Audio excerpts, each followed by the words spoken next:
पुणे महानगरपालिकेच्या निवडणुका घोषित झालेल्या आहेत आणि त्यामुळे सर्वच राजकीय पक्षांची लगबग सुरू झालेली आपल्याला पाहायला मिळते। सर्व राजकीय पक्षांकडून आता इच्छुक उमेदवारांच्या मुलाखती घेतल्या जात आहेत। यंदा पहिल्यांदाच एकनाथ शिंदेची शिवसेना ही महानगरपालिकेच्या निवडणुका लढतीये आणि त्यामुळे मोठी गर्दी या ठिकाणी शिवसेना भवन मध्ये झालेली आहे। या बाजूला आपण पाहतोय की शक्ती प्रदर्शन करत अनेक जे इच्छुक उमेदवार आहेत ते आता या शिवसेना भवन मध्ये पोहोचलेले आहेत आणि सर्व जागांवर खरं तर शिवसेनेकडून या इच्छुकांच्या मुलाखती या घेतल्या जात आहेत आणि एक उत्साहाचं वातावरण सलग दुसऱ्या दिवशी आपण पाहतोय की या मुलाखती या ठिकाणी घेतल्या जात आहेत। शिवसेनेच्या नेत्या आणि विधान परिषदेच्या उपसभापती आहेत नीलमताई गोरे या सुद्धा पाहायला मिळतात आपल्याला। रवींद्र दंगेकर आहेत, शहराध्यक्ष नाना भानगिरे आहेत, अजय भोसले आहेत, असे शिवसेनेचे जे सगळे महत्वाचे पदाधिकारी आहेत ते सुद्धा आहेत। विजय शिवतारे असेल, त्याचबरोबर आमदार तानाजी सावंत यांच्याकडून सुद्धा मुलाखती घेण्यात आलेल्या आहेत आणि एक उत्साहाचं वातावरण सध्या आपल्याला या संपूर्ण शिवसेना भवन मध्ये पाहायला मिळत आहे। आपण नीलम गोरे यांच्याशी बोलणार आहोत नेमकं कशा पद्धतीने या मुलाखती घेतल्या जात आहेत, कारण की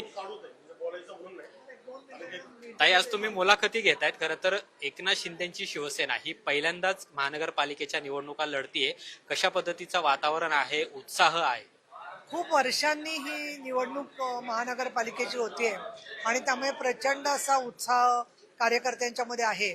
आणि आता इथे तुम्ही बघाल इकडे आम्ही 31 ब मधले मुलाखती चाललेल्या आहेत। तर अनेक वर्ष शिवसेनेचे पदाधिकारी म्हणून काम करणारे सगळेजण इथे इच्छुक आहेत आणि त्या इच्छुकांच्या बरोबर आम्हाला सुशिक्षित सुविद्य उद्योजकता याच्यामध्ये काम करणारे जसे लोक आहेत तसंच जनतेचे वाहतुकीचे प्रश्न असतील, आरोग्याचे प्रश्न असतील, पाण्याचे प्रश्न असतील, या सगळ्यावर सातत्याने हे सगळी मंडळी काम करतायत। विशेष म्हणजे एकनाथजी शिंदे यांनी मुख्यमंत्री असताना आणि त्याच्या पूर्वीही जो निधी दिलेला आहे ठिकठिकाणी त्याचा सदुपयोग अनेक ठिकाणी झालेला आहे आणि त्यामुळे प्रचंड असा उत्साह दिसतोय। सर्व 41 प्रभागांमधून प्रत्येक ठिकाणून अनेक इच्छुकांनी गर्दी काल आणि आज केलेली आहे। त्यामुळे आज या मुलाखती झाल्या की त्याच्यानंतर पुढच्या आमच्या यादी करून वरिष्ठांकडे पाठवून पक्षश्रेष्ठी म्हणजे शिंदे साहेब आणि श्रीकांतजी शिंदे आणि आमची बाकीची नेते मंडळी अंतिम निर्णय घेतील। काय तुम्ही मुलाखत घेताना नेमकं काय प्रश्न विचारले जातात इच्छुकांना आणि त्यांची पार्श्वभूमी तपासली जाते का? आम्हाला आता खूप वर्षाच्या अनुभवानंतर थोडंसं एखाद्या डॉक्टरला एखाद्या लक्षणावरून कळतं की हा कितीपर्यंत जुना नवा आहे। ते एक तर आम्ही 90% लोकांना स्वतः ओळखतोय पहिली गोष्ट, त्यामुळे ते नेहमीच कामाचे अहवाल देतात, आणून कार्यक्रमाला बोलवतात। मग आम्ही त्यांना विचारत असतो की तुम्हाला कुठलं काम तुम्ही विशेष केलेलं आहे असं वाटतंय। दुसरं आम्ही त्यांना विचारतो की तुमच्यात राजकीय परिस्थिती काय आहे, त्याचबरोबर कुठल्या प्रश्नावरती तुम्ही काम करताय आणि साधारणपणे पक्षाचं काम त्यांनी किती दिवस केलंय याचा सुद्धा आम्ही अंदाज घेतोय। अशा याखेरीज काही प्रश्न आम्ही गुप्त ठेवतोय, पण असे गुप्त तुमच्यापासून राहत नाही कराय। इतर पक्षातले काही जण येत आहेत का मुलाखत द्यायला तुमच्याकडे? काही जण येत आहेत, फोन करून सांगतायत, त्यांना आम्ही फोनवरतीच विचारून घेतोय आणि मग त्याच्यानंतर ते आम्हाला भेटतात। भेटतात विचारू नका। दुसरीकडे काल तुमची एक शिवसेना आणि भाजपची एक महत्वाची बैठक झाली ज्याच्यामध्ये प्राथमिक जागा वाटपावर चर्चा झालेली आहे। आज तुम्ही मात्र सर्व 41 प्रभागांमध्ये म्हणजे दुसऱ्या दिवशी आज तुम्ही मुलाखती घेताय, हे कसं म्हणजे सर्व जागांवर तुम्ही लढण्याची तयारी करताय आणि दुसरीकडे शिवसेना भाजपची युतीची सुद्धा चर्चा चालू? कालची बैठक जी झाली त्या बैठकीमधला वृत्तांत तुम्ही सगळ्यांनी प्रसिद्ध केलेला आहे। फार प्राथमिक स्वरूपाची चर्चा झालेली आहे आणि आता परत आम्ही एकत्रितपणे बसून पुढचा अंतिम निर्णय दोघांच्याही पक्षश्रेष्ठींकडे कळवण्यासाठी भेटणार आहोत। आणि आजच्या आमच्या मुलाखती आधीच ठरलेल्या होत्या, अजून कुठलाही जागा वाटप कोणाला काय करायचं याचा अंतिम निर्णय झालेला नाही म्हटल्यावरती सर्व ठिकाणच्या मुलाखती घेणं आम्हाला क्रमप्राप्त आहे, कारण कार्यकर्त्यांचा उत्साह आहे, कार्यकर्त्यांची तयारी आहे। जागा किती लढवायला पाहिजे शिवसेनेने? एवढी सगळी मोठी गर्दी आहे, तुम्ही म्हणता की इच्छुकांची संख्या मोठी आहे, शिवसेनेने किती जागा लढाव्यात या युतीमध्ये असं तुम्हाला वाटतं? कारण की तुम्ही प्रमुख आहात पुण्यात। आम्ही आता आज सगळ्यांच्या मुलाखती घेऊन झाल्या की रवींद्र दंगेकर, विजय शिवतारे, अजय बापू, नाना भानगिरे, रमेश कोंडे, किरण साळी सगळे आम्ही असेसमेंट करणार। आता आमच्या महिला आघाडी पण आहे की किती जागांवरती आपल्याला अत्यावश्यक आहे, मग ती माहिती आम्ही माननीय एकनाथजी शिंदे यांच्याकडे पाठवणार। त्याखेरीज उदय सामंत, नरेश म्हस्के यांचं सुद्धा आमच्या पुणे शहरामध्ये त्यांचं याच्यामध्ये सातत्याने लक्ष आहे। त्यांच्याशी बोलून सगळ्यांच्या चर्चेतून ज्या जागा येतील त्या आम्ही साधारण किती आकडा अंदाज असत की तुम्हाला वाटतं की शिवसेनेने पुण्यामध्ये या जागा लढाव्यात? नाही, मी असं संख्या सांगू शकत नाही. म्हणजे आमचा अंदाज जरी असला तर डॉक्टर तानाजी सावंत आलेले आहेत, त्यांचा निवडणुकीचा गाढा अभ्यास आहे. तर त्याच्यामुळे या सगळ्या याच्यामध्ये आम्ही प्रत्येक प्रभागाचा काय आमची परिस्थिती आहे बघून मग आम्ही संख्या काढणार आहोत. आणि त्यामुळे ही संख्या आम्ही आता सांगणारी नाही. तुम्ही अंदाजाने काय प्रसिद्ध करायचं हा तुमचा अधिकार आहे, तुम्ही माध्यम आहात. परंतु आता मी कुठल्याही याच्यावर भाष्य करू इच्छित नाही. या निवडणुकीमध्ये तुमचे 10 नगरसेवक निवडून आलेले होते, तर त्याच जागा भाजप देण्यासाठी तुम्हाला तयार आहे अशी सुद्धा चर्चा आहे. किमान किती जागा मिळणं अपेक्षित आहे? ज्या तुमच्या सिटिंग जागा होत्या गेल्या वर्षच्या निवडणुकीच्या त्याच्यापेक्षा जास्त अपेक्षा असेल तुमची? मी याच्याबद्दल काहीच बोलत नाहीये. पण भाजप आणि आमचा सातत्याने संवाद चालू आहे, त्यामुळे माध्यमांच्या मार्फत याची संवाद करणं योग्य नाहीये. आमदार तानाजी सावंत सुद्धा आहेत. सर, तुम्ही सुद्धा आज मुलाखती घ्यायला आलेले आहेत. काय वातावरण दिसते तुम्हाला? म्हणजे एवढी मोठी गर्दी आपल्याला बाहेर दिसते. त्याचं उत्तर तुम्हीच दिलं ना. वातावरण काय दिसतं याचं उत्तर तुम्हीच दिलेलं. हे गर्दीचे दिसते. याचा अर्थ महायुतीमध्ये प्रचंड जोश आहे आणि प्रचंड महाराष्ट्रावर चांगला प्रभाव आहे आणि त्याची जी परिणिती आहे, जो तुम्हाला गर्दी दिसते, हा त्याच्यातला एक भाग आहे. पण विषय जागांचा आहे की शिवसेना किती जागा लढणार? कारण की जागा आता सध्या जे चाललंय की कार्यकर्त्याचं मनोगत समजून घेणं आणि आमचा क्रायटेरिया एकच असेल की विनिंग इज द क्रायटेरिया. तिथं कॉम्प्रोमाइज नाही लक्षात. आणि मग भाजपचे काही वरिष्ठ नेते, सेनेचे काही वरिष्ठ नेते एकत्र बसून आम्ही आमचा जो प्रस्ताव आहे आमच्या नेत्याकडे देऊ.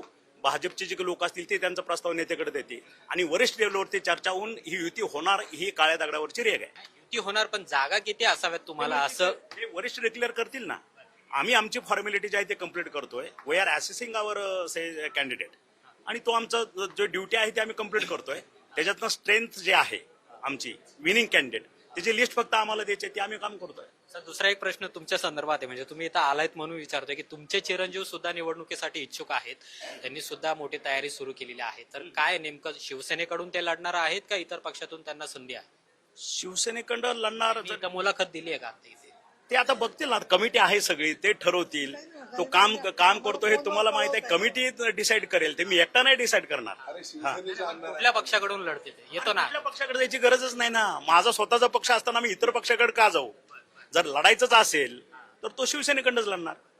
काय त्याचा वैयक्तिक प्रश्न आहे. काल तुम्ही बैठक घेतली शिवसेना भाजपची, पण इथं आपण पाहतो की मोठी गर्दी आहे. तर मग किमान किती जागा शिवसेनेने लढाव्यात हा प्रमुख मुद्दा आहे. काल आम्ही क्लिअर कट सांगितलं तुम्हाला की कालची बैठक जी झाली ती प्राथमिक बैठक होती आणि त्या बैठकीमध्ये इन प्रिन्सिपल आपण कसं पुढे जायचं याच्या संदर्भातली चर्चा झाली. निश्चितपणे आमचं म्हणणं होतं की प्रत्येक प्रभागामध्ये एखादी सीट ऍडजस्ट व्हावी. मग आता कदाचित त्या प्रभागातला असेल, इकडचं असेल ते, परंतु निश्चितपणे एक चांगलं वातावरण आहे आणि तुम्हाला आवडेल अशा पद्धतीच्या सगळ्या संख्या भाजप, सेना आणि आम्ही मिळून अगदी सामंजस्याने कुठचंही डिस्प्यूट न करता म्हणजे जवळपास 40 ते 41 जागा तुम्हाला, तुम्ही प्रत्येक प्रभागामध्ये एक म्हटलंय. असं आहे की म्हणून मी काय म्हणतो, तुम्ही आकडे नका तुम्ही हे करू आणि कुठेही त्या छोट्याशा बोलण्यावरून युतीमध्ये कुठेतरी खडा पडेल युती होणार हे पक्का आहे असं ठरलेलं आहे. पण जागांचा विषय की शिवसेना किती जागा लढणार? असं आहे की निश्चितपणे सिटिंगच्या जागा ज्या आहेत त्याच्यानंतर राहिलेल्या जागा आहेत त्याच्यावर निश्चित चर्चा होईल. त्याच्यामध्ये क्रेडेन्शियल निवडून येण्याची क्षमता हा सगळ्यात महत्वाचा भाग आहे. किती जागा आहेत? 10 जागा सोडून इतर किती जागा आहेत ज्या 2017च्या निवडणुकीमध्ये क्रमांक 2 ला शिवसेना होती? व्हेरीफाय करणार ऍसेस करून आम्ही आमच्या नेत्याला देऊ. भाजपचे वरिष्ठ नेते आणि आमच्या सेनेचे वरिष्ठ नेते ते बसून निर्णय घेतील आम्हाला किती जागा. आम्ही तरी मग 152 जागेवरती आम्ही आमची लिस्ट पाठवू ना. पण दे विल डिसाईड. आमचा रोल आम्ही इथे करतोय, वरिष्ठ नेते त्यांचा रोल करतील. ते म्हणतात की 125 जागा आम्ही जिंकणार आहात. भाजप एकटा 125 जागा जिंकणार. अहो ते बस लिहू द्या ना, आता चर्चा चालू आहे. धन्यवाद. तुम्ही काय बोलणार आहात का? तुम्ही म्हणत होता की 165 जागा लढणार तुम्ही म्हणून. 3 वाजता बोलू ना, आता हे संपत. सगळे 3 वाजता व्यवस्थित बोलतो. तर सगळे शिवसेनेचे हे प्रमुख नेते पुण्यातले आहेत. त्यांच्या उपस्थितीमध्ये या इच्छुकांच्या मुलाखतींना सुरुवात आहे. महायुती म्हणूनच हे दोन्ही पक्ष निवडणुकीला सामोरं जाणार आहेत. मात्र जागांसंदर्भातला काय निर्णय आहे तो अजूनही ठरलेला नाहीये, पण समाधानकारक जागा आम्हाला मिळतील असा दावा शिवसेनेचा आहे. ज्या जागा गेल्या वेळेस जिंकलेल्या आहेत त्यापेक्षा अधिक जागा या शिवसेना मागेल असं सुद्धा म्हटलं जाते आणि त्यामुळे आता शिवसेनेच्या पारड्यामध्ये किती जागा येतात हे सुद्धा पाहणं महत्वाचं आहे. कॅमेरामन तुषार ननावरेसह अमोल धर्माधिकारी, लोकशाही मराठी, पुणे. लोकशाही मराठी ऐका, पहा, जागरूक रहा.